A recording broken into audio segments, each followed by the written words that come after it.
Yes, sir. If Republicans take the House this fall, Democrats may be looking for a new leader to replace Nancy Pelosi. Different names have been mentioned, like Jim Clyburn and Steny Hoyer and Hakeem Jeffries and Catherine Clark and others. Who Democrats choose as their leader after the midterms is up to them.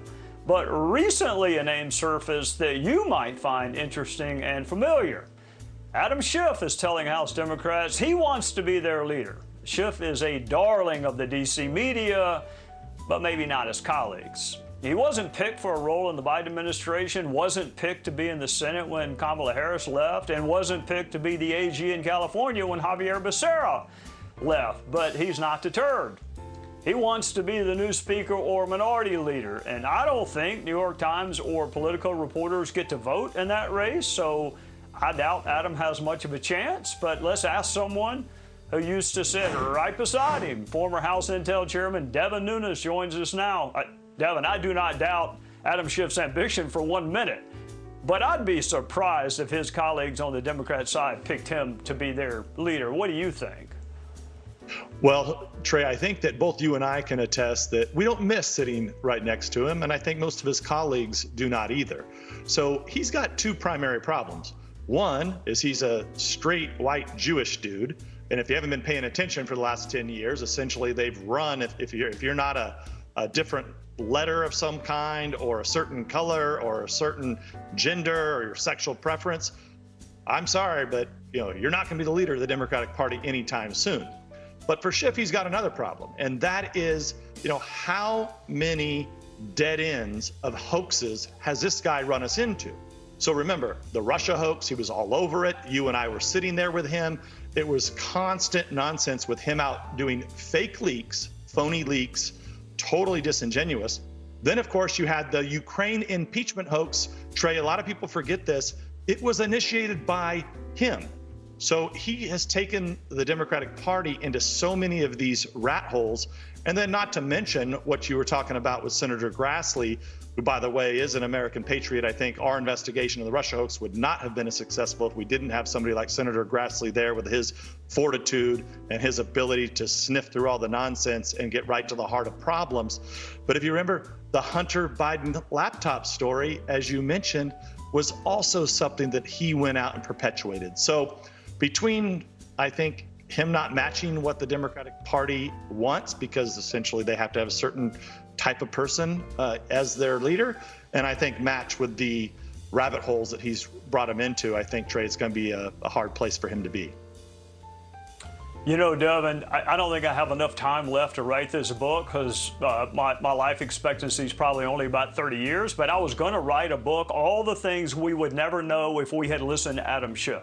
I mean, you started with the Russian collusion. I first met him in Benghazi, and there was no one who did more to keep the American people from finding out information than Adam Schiff. It looks to me, I'm not from California, but he was passed over by the Biden administration. Gavin Newsom did not pick him for the U.S. Senate or to be Attorney General. I mean, is he just running into dead ends? And he probably going to be the minority, maybe the ranking member on Intel. Is he just running out of options? Well, look, I think you also have the fact that the Republican leadership, our old colleagues, have already said the way that some Republicans have been treated, being booted off of committees, the way that Pelosi set up this January 6th scam committee and booted off certain members. There's some members who don't even have committees. I think Kevin McCarthy and others have said pretty clearly, look, a guy like this, like Schiff, is a threat to national security. And there's a few others, I think, that are on the committee. I think, Trey, you and I both know this because of their tendency to, veer from the truth. And look, I think it's fitting that Schiff represents Hollywood. He's, I think, always in acting mode, if I think there's lack of a better definition.